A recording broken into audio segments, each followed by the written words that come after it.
네, 오늘은 분노가 사라질 때까지, 분노가 사라질 때까지. 여러분, 분노 잘 아시죠? 화 많이 내시죠? 분노를 문제를 해결하지 못하는 세 사람이 있습니다. 여러분들은 어디에 속하는지 한번 볼까요? A라는 사람이 있습니다. 이 사람은 성격이 매우 급하지요. 작은 일에도 툭하면 분노가 폭발해요. 누군가 귀에 거슬리는 말을 하거나 자기 마음에 들지 않는 행동을 하면 버럭 소리를 지르며 화를 내는 사람이 있습니다. 또 화를 빨리 내는 만큼 가라앉는 것도 순식간이죠. 본인은 뒤끝은 없다라고 말하지만 이미 끝으로 주변을 초토화해 버렸습니다. 결국 그는 이미 오래전에 주위 사람들의 깊이 대상이 됐습니다. 그의 문제는 너무 빈번하게 터지는 습관성 분노였습니다. 첫 번째는 습관성 분노라는 말을 기억하십시오. 습관성 분노. 이라는 사람이 있습니다. 화가 나도 좀처럼 쉽게 표현하지 않고 꾹꾹 눌러서 참는 사람이 있어요. 그러나 마침 폭발하면 화살이 폭발하는 것처럼 이마에 핏줄이 솟고 얼굴이 시뻘개지고 누구 같아요? 손에 잡히는 것마다 부서지고 벼락과 같은 고함이 터지는 그때마다 가족이나 부하 직원들은 공포에 질려 숨을 쉴 수가 없는 그러다가 감정이 가라앉으면 멋쩍은 듯 어설픈 사과는 하지만 사람들의 놀란 가슴은 좀처럼 회복되지 않아요. B라는 사람의 문제는 뭐냐 하면 축적됐다가 한순간에 엄청난 강도로 폭발하는 그 폭발성 분노라고 말할 수가 있습니다. 두 번째는 이 폭발성 분노. 첫 번째는 습관성 분노, 두 번째는 폭발성 분노. 세 번째 C라는 사람은 A나 B와 좀 달라요. 한 번도 분노를 겉으로 드러낸 적은 없어요. 하지만 조용히 자신의 분노를 속으로 사기면서 치밀한 복수를 계획을 해요. 자신에게 상처를 준 사람을 파괴하기 위해서 모든 수단을 동원을 합니다. 그래서 밤잠을 설치고 자신이 증오하는 사람이 나오는 악몽에 시달리다가 깜짝 놀라 깨는 사람. C라는 사람의 문제는 뭐냐 하면 가슴속에 한으로 맺힌 조용한 분노 혹은 내적인 분노 그렇게 말할 수가 있습니다. 세 가지 말씀드렸어요. 습관성 분노, 폭발성 분노, 그 다음에 조용한 내적인 분노. 그렇다면 여러분이 세 사람 중에 어떤 유형에 가까우신가요? 어떤 유형이든 분노는 자신과 주변 사람들에게 모두 다 씻을 수 없는 피해를 끼친다는 공통점이 있습니다. 어린아이부터 어른에 이르기까지 교육 수준이나 경제적 수준과는 상관없이 대부분의 분노의 문제를 해결하지 못하고 오늘도 내일도 살아가는 많은 사람들이 있습니다. 우리 한국 사람들도 성격이 대단히 급하지요. 화를 잘 내는 편이에요. 수많은 고난의 역사를 펼쳐오면서 5천 년의 역사를 자랑하고 그 다혈질적인 기질이 우리 한민족에게 생겼어요. 쉽게 화를 내고 빨리 풀어요. 술 한 잔 먹으면 또 다 풀어버리는 이게 우리 민족의 기질이 아닌가. 그런데 예수 믿고 크리스찬이 된 후에도 그 분노의 감정을 제대로 해결하지 못해서 괴로워하는 사람들이 의외로 많이 있습니다. 자, 그렇다면 오늘 분노할 때 나타나는 현상이 뭐냐? 첫 번째, 분노의 열매가 뭐냐? 분노하면 나타나는 열매가 몇 가지 있어요. 첫째는 어리석은 언행을 저질러 버려요. 잠언 14장 17절을 볼까요? 잠언 14장 17절 시작. 노하기를 속히 하는 자는 어리석은 일을 행하고 악한 계교를 꾀하는 자는 미움을 받느니라. 아멘. 노하기를 더디하는 속히 하는 자, 분노를 내는 자는 어리석은 일을 행한다. 어리석은 언행을 저질러 버리는. 그러니까 분노를 참지 못하고 어리석은 행동을 하는 사람들은 주로 이 가정에서 그런 문제가 많이 일어나죠. 다른 사람들이 잘 보지 않는 공간이고 바깥에서는 상상하지도 못할 감정을 가정에서 폭발시키는 경우가 많아요. 대표적으로 부부싸움 할 때 그렇죠. 또 자녀를 징계할 때 자신의 감정을 억누르지 못하고 신경질적으로 분노를 터뜨리는 사람. 가정 다음으로 분노를 자주 터뜨리는 곳은 직장이겠지요. 아무래도 하루 중 가장 많은 시간을 보내고 많은 다양한 사람들과 여러 방식으로 부딪히는 일이 많기 때문일 것입니다. 두 번째는 분노의 열매가 뭐냐 하면 자기와 주위 사람들의 인생에 상처를 줘요. 상처. 분노를 하면 상처를 받게 됐습니다. 고등학교 때 제 친구 중에 한 명은 아무것도 아는 일에 막 화를 내더라고요. 그래서 들고 있던 기타를 잘 치는 사람인데 그 당시 50만 원이면 엄청나게 비싸요. 지금 한 거의 한 500만 원 정도 될 그 값비싼 기타를 땅바닥에 툭 치면 박살 내 버리더라고요. 나중에 후회했지만 이미 늦었어요. 어떤 사람의 실력은 굉장히 괜찮은데 직장을 또 자주 옮기는 사람도 있고. 이유는 사소한 일에도 성질을 참지 못하기 때문에. 결국 그의 가족은 그로 인해 말할 수 없는 고생을 겪어요. 이처럼 분노를 조절하지 못하는 사람은 결국 자신의 인생을 스스로 망가뜨릴 수가 있는 거예요. 잠언 19장 19절을 보겠습니다. 이렇게 돼 있어요. 노하기를 맹렬히 하는 자는 뭘 받아요? 벌을 받을 것이다. 네가 그를 건져주면 다시 그런 일이 생기리라. 좀 건져준다고 도와준다고 하지만 또다시 분을 내어 터뜨리는 사람들. 분노의 열매 세 번째는 고립되는 거예요. 고립된다. 화를 잘 내는 사람의 곁에 누가 있을까요? 아무도 가고 싶지 않아요. 친구도 가족도 점점 멀어져 가는 거예요. 오후에 보겠지만 말년에 사울 왕은 분노를 조절하지 못해서 자기 아들에게조차 창을 던져 죽이려고 창을 던지는 아버지. 결국 사울은 점점 고립되어 갔지. 다른 사람을 향한 분노와 미움은 엄청난 정신적 에너지를 소모하게 만드는 것입니다. 그래서 우리 예수 믿는 크리스찬들이 가장 그리스도인답지 못해 보일 때 바로 가슴속에 형제 자매들을 향한 분노를 품고 있을 때 참 보기 싫습니다. 그 상태 그대로 방치하면 반드시 마귀가 옵니다. 마귀가. 하나님께서 믿음의 형제가 서로 분노를 품고 용서하지 못하는 모습을 성경은 살인죄다 똑같이 보신다 그랬어요. 우리 안에 형제를 향한 분노와 악한 마음을 그대로 두면 영적 분별력이 흐려지고 기도와 예배가 꽉 막혀버려요. 감사와 찬양이 입에서 자연스럽게 흘러나오지 아니하고 그 마음에 평안이 없어요. 늘 불안하죠. 교우 관계도 하나씩 하나씩 무너지기 시작해요. 그래서 분노는 방치하지 말고 반드시 조절하고 빨리 해결해야 될 것입니다. 두 번째는 분노의 원인이 뭐냐? 분노가 왜 일어날까요? 흔히 내가 화를 내는 데는 다 그럴 만한 이유가 있어 이렇게 말하는 사람이 있어요. 누군가는 어떤 사건이 나를 화나게 만들었다고 주장하는 거예요. 그러나 여러분 대부분의 경우는요.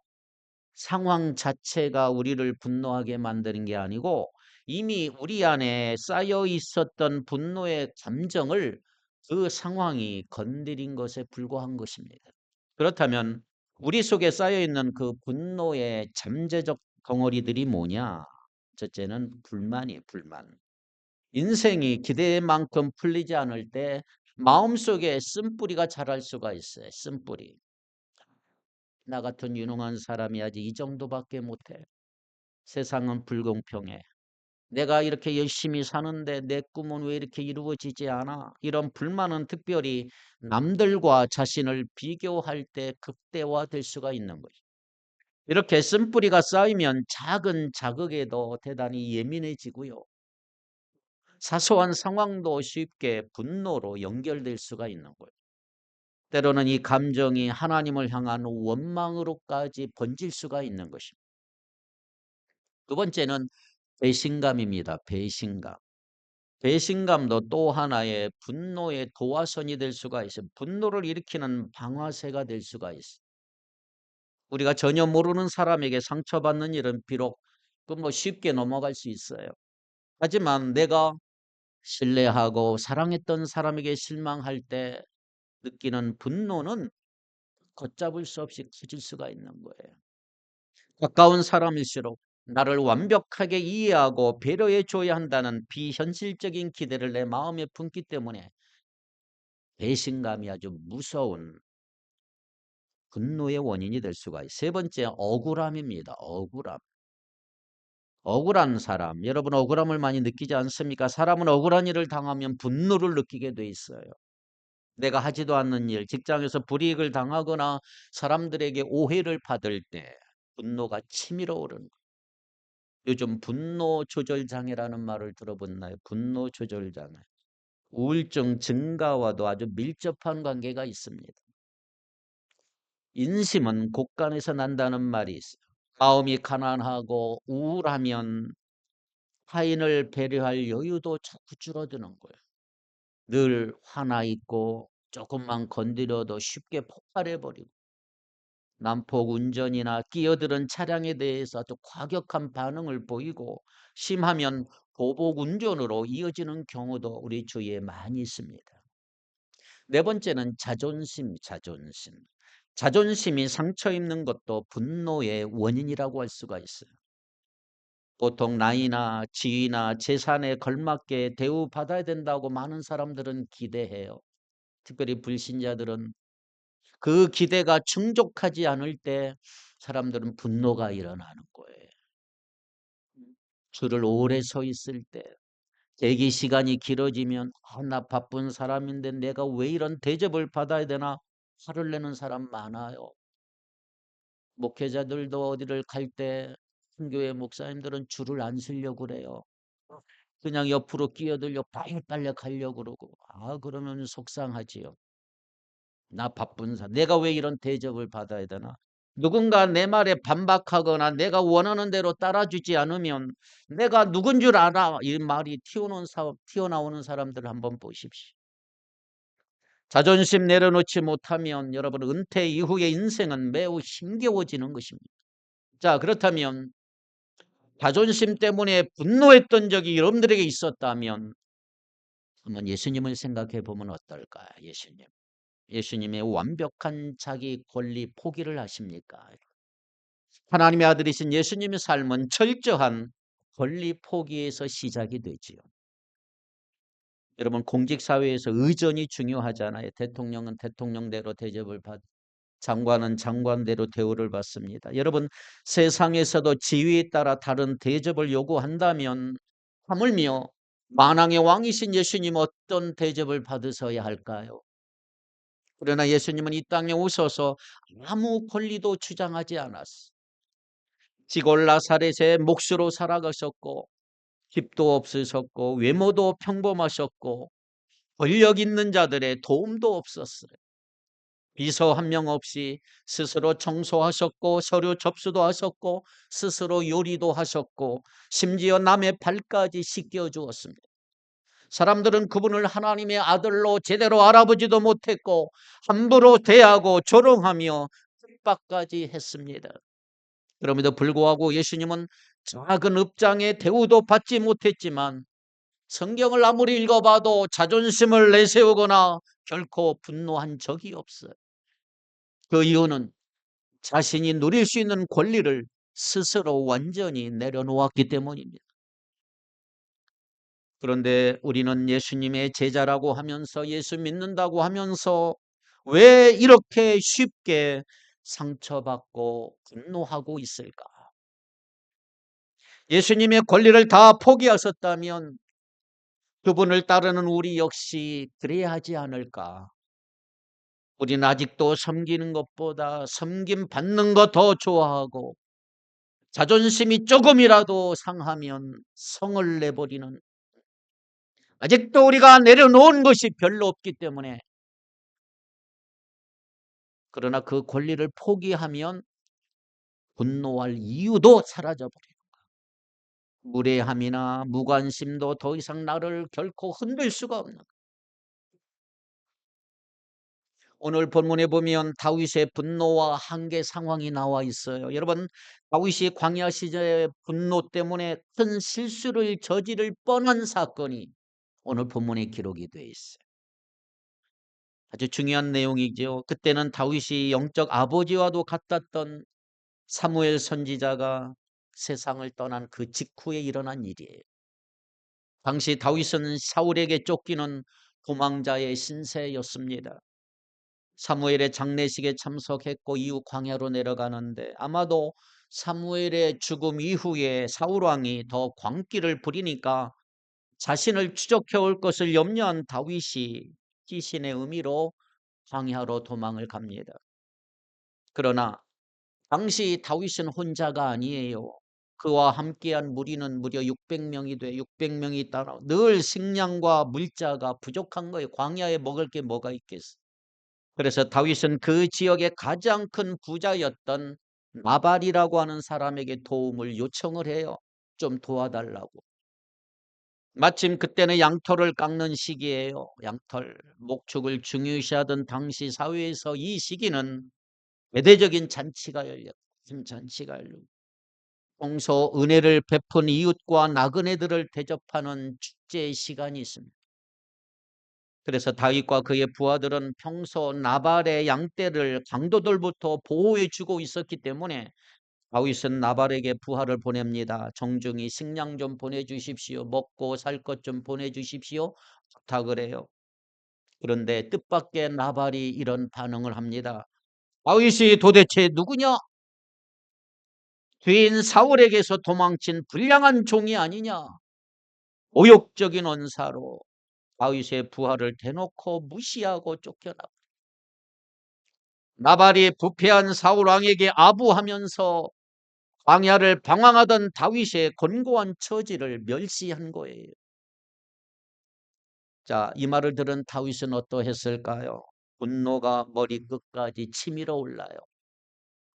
즉시 수백 명의 부하들을 동원해서 그날 밤으로 나발의 집을 향해 달려가 죽이려고. 다윗은 아침이 되기 전까지 나발의 집안을 모조리 죽이겠다고 이를 갈면서 가는 거예요. 평소 다윗은 이렇게 잔혹한 사람이 아니에요. 왜 그렇게 경노하고 분노했을까요? 다윗이 나발이 다윗 너가 누구냐 이 말로 다윗의 자존심을 짓밟아. 다윗이 누구예요? 수많은 이스라엘 군대 앞에서 골리앗을 쓰러뜨린 맹장, 수많은 전쟁을 통해서 나라를 지켜낸 영웅이잖아요. 그 다윗의 이름을 모르는 사람은 이스라엘에 아무도 없었어요. 그런데도 나발은 다윗이 누구냐라고 모독하면서 사울 왕을 배신한 종이라고 조롱하고 수많은 재산을 가진 부자이면서도 그동안 자신의 양떼를 지켜준 다윗의 은혜를 전혀 모른 채 인색한 마음으로 응답한 나발은 정말로 어리석은 자였지요. 그때는 다윗이 쫓기는 시절, 광야 생활 속에 지쳐있는 때, 사무엘의 죽음 이후 한없이 슬프고 무너져 있었던 상태, 몸도 마음도 한계에 다다른 상황에서 나발에게 이런 모욕까지 당하니까 다윗의 모든 인내심이 다 무너져 내리면서 폭발하고 있는 거예요. 내가 나발 죽이겠단 말이에요. 사랑하는 여러분, 여러분들 몸과 마음이 지쳐 있을 때 조심하셔야 합니다. 하던 일이 잘 풀리지 않고 어려운 시기를 지나고 있을 때 내 감정이 새어나오지 않도록 조심하셔야 돼요. 그 시기에 누군가가 나의 자존심 건드리기만 하면 참지 못하고 쉽게 폭발해 버릴 수가 있어요. 우리가 삶을 살면서 화를 낼 만한 상황은 언제든지 주변에 널려 있어요.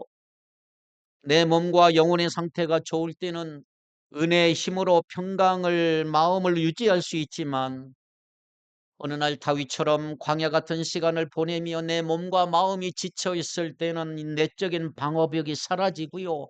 쉽게 분노하게 돼 있는 거예요. 그러므로 자기 컨디션을 잘 조심해야 돼요. 잠도 충분히 자야 되고 운동도 해야 되고 가벼운 취미 생활을 통해서 몸과 마음이 여유를 가질 수 있도록 자신을 잘 관리하는 여러분 되기를 바랍니다. 세 번째로 마귀에게 틈을 주지 말라라고 했어요. 오늘 에베소서에 보면 에베소서 4장 26, 27절 첫째로 분을 내어도 죄를 짓지 말라 그랬어요. 자, 26, 27 같이 읽겠습니다. 시작. 분을 내어도 죄를 짓지 말며 해가 지도록 분을 품지 말고 마귀에게 틈을 주지 말라. 아멘. 자, 분을 내어도 무슨 말이죠?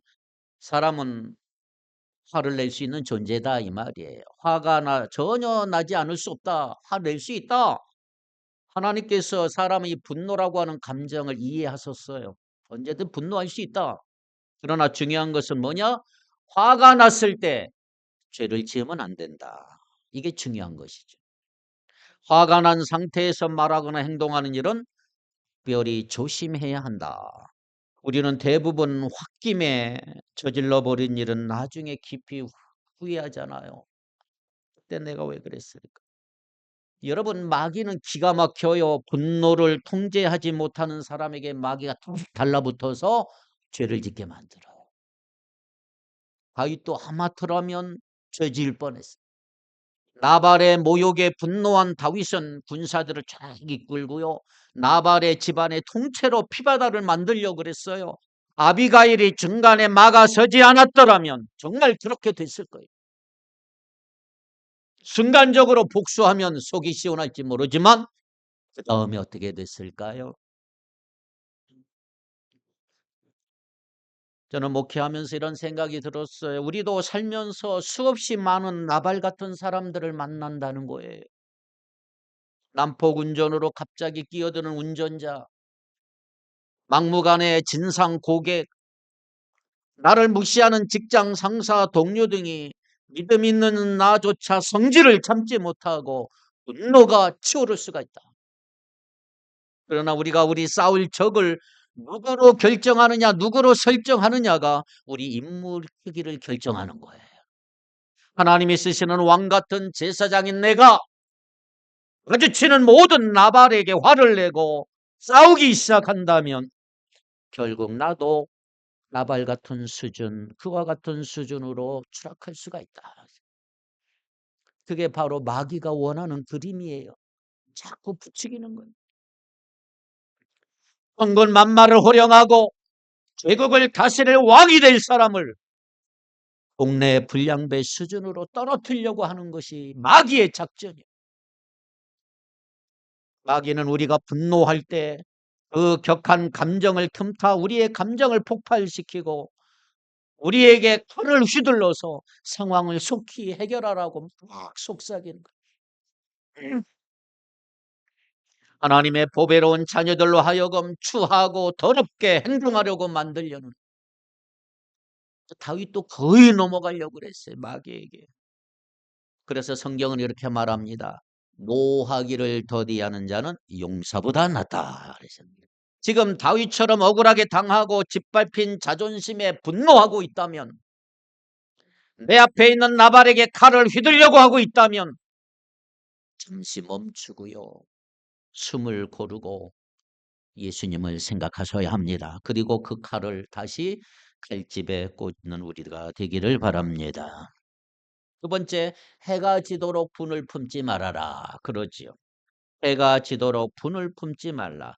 한 번도 화내지 않는 사람은 없잖아요. 그러나 하나님의 사람은 분노가 치밀 때 그 문제를 하나님 앞에 가지고 나가 기도하면서 가능한 한 빨리 풀어버리는 여러분 되기를 바랍니다. 여러분, 분노를 24시간 하루 이상 품고 있으면 그때부터 대단히 위험해질 수가 있어요. 불 끄는 소방관들의 말을 따르면 불이 났을 때 조기 진화가 무엇보다 중요하다 그러잖아요. 꽤 진화. 불이 번지기 시작한 뒤에는 진압이 어려워요. 분노도 마찬가지입니다. 여러분, 불처럼 감정이 번지기 이전에 조기에 분노를 털어버려야 돼요. 그렇지 않으면 내가 분노를 다스리는 것이 아니라 분노가 나를 지배하게 돼요. 하루 이상 마음에 쌓아놓는 분노는 마귀에게 틈을 주는 거예요. 늘 얘기하자는 마귀에게 틈을 준다. 그 틈이 뭐예요? 장소 제공이란 말이에요. 마귀에게 나를 장소, 내 마음에 장소를 제공해 주면 모든 짓을 다 하게 돼 있어. 틈을 주면 안 돼요. 틈을 준다. 마귀가 우리 영혼을 공격할 교두부를 허락해 버리는. 그래서 분노하는 마음은 사탄이 가장 좋아하는 놀이터란 말이에요. 멀쩡하게 잘 살던 부부가 어느 날 이혼에 이르고 괜찮은 교회가 갈등 끝에 두동강 나버리고 대부분 아주 사소한 감정 충돌에서 시작하는 걸 아십니까? 그래서 오늘도 우리가 하루하루 화나게 했던 모든 일들, 모든 사람들을 해가 지기 전에 하나님 앞에서 깨끗이 내려놓기를 바랍니다. 분노를 덜어내고 은혜의 평강 가운데 돌아오는 우리가 되어야 할 줄 믿습니다. 자, 이렇게 살기 등등한 다윗의 군대가 나반의 집안을 몰살시키기 위해서 달려오고 있다는 소식을 누가 들었느냐? 나발의 아내인 아비가일이 들었어요. 아비가일은 남편과 달리 매우 지혜롭고 경건한 여인이었습니다. 그녀는 즉시 다윗의 부하들이 먹을 수 있도록 풍성한 음식을 준비해서 나귀에 실어 다윗에게 보냈습니다. 그리고 자신도 직접 뒤따라가 다윗 앞에 무릎을 꿇고 부드럽게 설득하기 시작합니다. 그녀는 먼저 남편 나발에 대해서 이렇게 말해요. 불량하고 미련한 사람입니다. 용서해 주십시오. 그런 사람은 굳이 마음에 두지 마십시오. 그리고 무엇보다도 그녀는 다윗에게 하나님이 갖고 계신 큰 그림을 한번 보십시오. 자, 그것이 25장 28절이에요. 사무엘상 25장 28절 시작.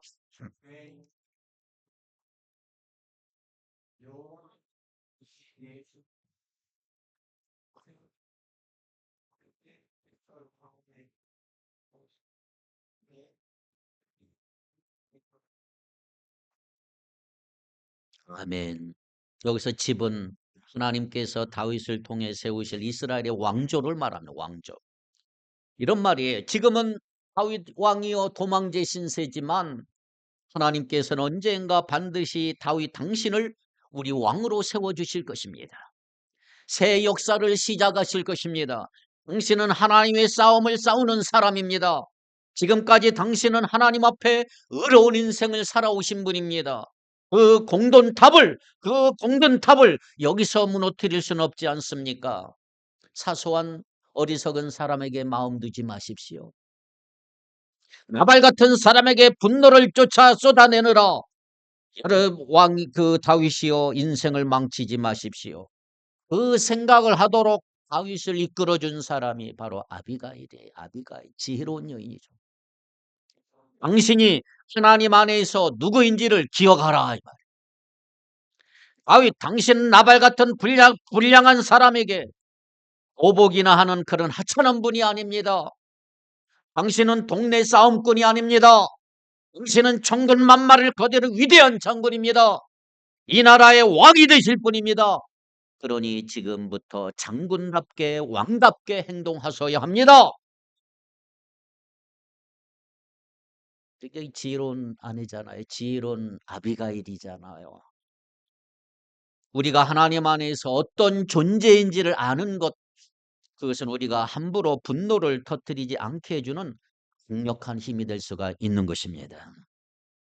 우리가 분노하여 인생을 망치는 행동을 하기 전에 우리는 먼저 하나님의 음성을 들어야 되고 우리가 얼마나 존귀한 존재인지를 깨달아야 된다. 그리고 멈춰야 된다. 감정을 가라앉힌 다윗은요, 아비가일의 지혜로운 조언을 통해서 영적 분별력을 회복을 했어요. 순간의 분노를 억누르지 못하고 한마디로 하면 두고두고 후회할 죄를 저지를 뻔했던 자신을 하나님께서 아비가일을 통해 지켜주셨음을 다윗이 깨달았어요. 그 하나님을 찬양했다 이 말이에요. 25장 32절 33절을 보겠습니다. 사무엘상 25장 32절 33절. 없어요? 네, 찾아보세요. 사무엘상 25장 32절 33절. 사무엘상 25장 32절 33절 시작. 다윗이 아비가일에게 이르되 오늘 너를 보내어 나를 영접하게 하신 이스라엘의 하나님 여호와를 찬송할지로다. 또 내 지혜를 칭찬할지며 또 내게 복이 있을지로다. 오늘 내가 피를 흘릴 것과 친히 복수하는 것을 내가 막았느니라. 아멘. 자, 그렇다면 여러분에게 중요한 내용을 알려드려. 분노를 다루는 법이 뭐냐? 그럼 분노를 좀 다루어야 될 거 아니에요. 하나님의 사람이, 예수 믿는 사람이 분노를 다루는 법. 첫째, 시간적 여유를 좀 가지십시오. 화가 났을 때 순간적으로 반응하지 말고요. 잠시 시간적 여유를 가져야 돼요. 분노가 치밀어 오를 때 곧바로 반응하기보다 먼저 그 상황으로부터 물러나야 되겠죠. 전화를 끊고 기도실에 들어간다든지, 조용히 밖으로 나가 산책을 한다든지, 길게 숨을 들이쉬고 속으로 50가지 세어 보시든지, 대부분의 상황은요, 그 잠깐의 시간 안에 가라앉아요. 그거 참지 못해서 큰일 벌어지는데 그 조금만 참으시. 치밀어 오르는 말을 잠시 참아내고 몇 분만 인내한다면 훗날 땅을 치고 후회한 말과 행동을 막을 수가 있다. 특별히 여러분 시간적 여유를 가지는 동안 아주 꼭 중요한 일 하나가 있냐 뭐냐 하면 사실 확인이에요. 사실 확인. 많은 경우 우리는 잘못 알고 화를 내는 실수를 범할 때가 많아요. 그래서 반드시 해야 할 것 정확한 사실 확인이에요. 감정보다 사실이 먼저입니다. 두 번째, 예수님을 묵상하시기를 바랍니다. 시간적 여유를 가지고 예수님을 묵상하셔야 돼요. 자, 베드로전서 2장 19절 시작. 부당하게 고난을 받아도 하나님을 생각함으로 슬픔을 참으면 이는 아름다우나. 그래서 억울하게 욕을 먹고 부당한 대접을 받았을 때 욱하는 마음이 당연히 옵니다. 분노는 나의 의지로 통제할 수 없거든요.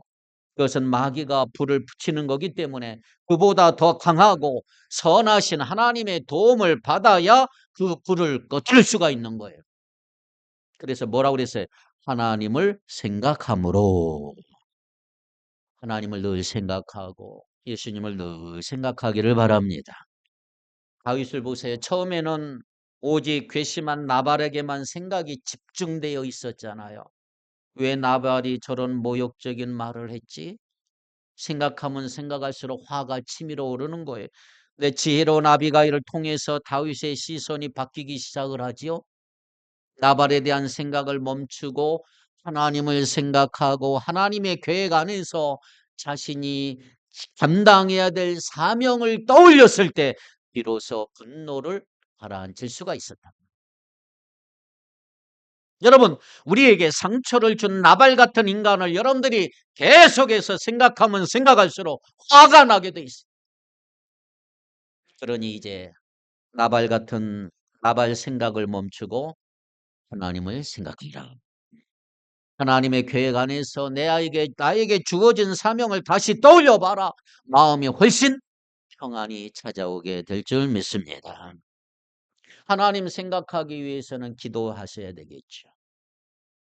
여러분, 화가 났을 때 가장 하기 힘든 게 기도거든요. 기도가 잘 되지 않는 것은 왜냐? 우리의 마음이 그만큼 영적으로 눌려 있다 이 말이에요. 마귀는 미움의 영인데 누군가에 대한 미움의 마음, 분노가 가득 차 있을 때는 마귀에게 눌리기 쉽고요. 그 영향으로 내 기도가 어느 막혀버리는 것입니다. 역설적으로 잠시 홀로 방에 들어가 호흡을 가다듬고 기도하려고 노력한다면 하나님 힘을 주시고 성령님의 도움을 청하시기 바래요. 기도할 수 있는 힘을 반드시 주실 것이다 이 말이에요. 억지로라도 그렇게 기도를 시작해. 성령께서 분노의 불길을 진압해 주시고 우리 마음을 가라앉히도록 도와주실 줄 믿습니다. 한번 따라할까요? 기도만이 확실한 분노 킬러다. 아멘. 분노를 이길 수 있는 게 기도밖에 없는 거예요. 기도밖에. 여러분 분노를 이기고 예방하려면 기도해야 되는데 반대로 기도를 멈추면 분노를 이기기 어려워요. 이건 철저한 공식이에요. 디모데전서 2장 8절. 디모데전서 2장 8절 시작. 그러므로 각 처에서 남자들이 분노와 다툼이 없이 거룩한 손을 들어 기도하기를 원하노라. 여러분 하나님의 정의를 믿기를 바랍니다. 통제되지 못한 분노는 반드시 복수로 이어지거든요. 그런데 성경에 보면 하나님께서 이렇게 말씀하십니다.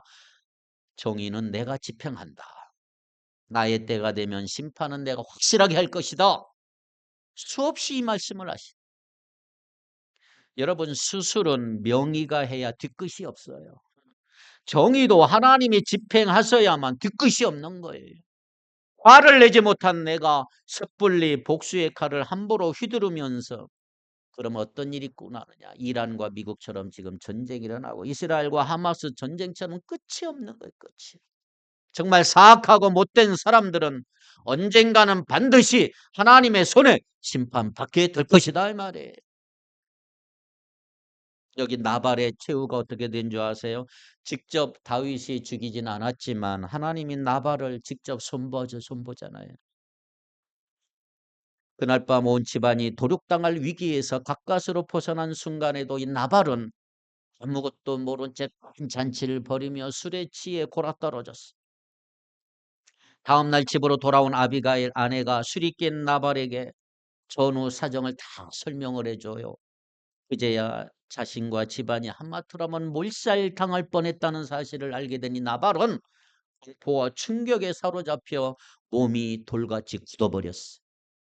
그리고 약 10일 후, 열흘 후 하나님께서 나발을 직접 쳐서 죽였어요.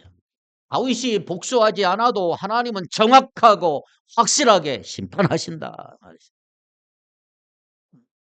그리고 우리가 잊지 말 하나님의 사랑을 잊지 마세요. 하나님의 사랑. 마태복음 18장에 이런 내용이 나와요. 만 달란트 탕감받은 종의 비유. 자신이 갚을 수 없는 큰 빚, 만 달란트 어마어마한 돈이에요. 근데 어느 날 탕감받아서 안 갚아도 된다. 그런데 나오는 길에 자신에게 100다니온, 그건 뭐 아무것도 아니에요. 100데나리온 빚진 동료를 만나니까 불같이 화를 내고 멱살을 잡고 그를 옥에 걷어버렸어요. 이 이중적인 모습. 그것이 바로 오늘 우리의 모습이다. 우리가 분노를 이기지 못하는 이유는 우리에게 작은 상처를 준 그 사람만 계속 생각하기 때문이다. 그러나 오늘 우리가 하나님 앞에 지은 주홍같이 붉은 죄들 다 용서받았다는 사실을 조금이라도 기억한다면 결코 형제를 향해 끝까지 분노할 수는 없습니다. 하나님은 우리를 크고 넓은 사랑으로 이기적이고 연약한 자들을 얼마나 깊이 품어주신지를 한번 생각해 보시오. 우리가 그 주님의 풍성한 사랑을 받고 있다는 사실을 마음에 새길 때 우리 가슴 속에 분노는 사라지게 될 것입니다. 화를 낼 수밖에 없는 상황에서 우리가 예수님을 바라볼 때 비로소 그분의 마음은 조금은 이해할 수가 있는 거죠. 하나님께서 우리를 어떻게 사랑하셨는지를 한번 생각해 보십시오. 분노는 단지 착하고 인내심 많은 성격만으로 해결되지 않아요. 예수님의 십자가 사랑이 우리 안에 깊이 새겨질 때만 가능하다는 거죠. 예수님은 자신을 십자가에 못 박은 인간들에게 분노하거나 복수하지 않았어요. 오히려 용서와 사랑을 주고 가셨잖아요. 오늘 이후로 여러분들이 기도와 예배로 될 수 있는 대로 예수님과 함께 시간을 많이 가져보시기를 바랍니다. 그럴 때 하나님의 사랑이 우리 가슴에 끊임없이 흘러 들어오게 된단 말이에요. 성경이 우리에게 이렇게 말합니다. 쉬지 말고 기도하라 명하신 이유 중에 하나는 뭔지 아세요? 우리 안에 미움과 분노가 쉬지 않고 짙었기 때문이다. 우리가 가슴에 증오를 품고 있을 때 우리는 마귀를 가장 닮은 모습이 되고 분노 대신 용서와 사랑을 품을 때 오늘 우리는 예수님을 가장 닮은 모습이 될 것이다. 사랑하는 여러분, 오늘 예수님처럼 선한 능력으로 승리하는 복된 인생 될 수 있기를 주님의 이름으로 축복합니다. 기도하겠습니다. 은혜로우신 하나님 아버지, 예수님 깊이 생각하며 분노가 사라질 때까지 기도할 수 있는 믿음을 허락해 주옵소서. 예수님의 선하신 능력으로 승리할 수 있도록 인도하여 주옵소서. 예수님의 이름으로 기도하옵나이다. 아멘.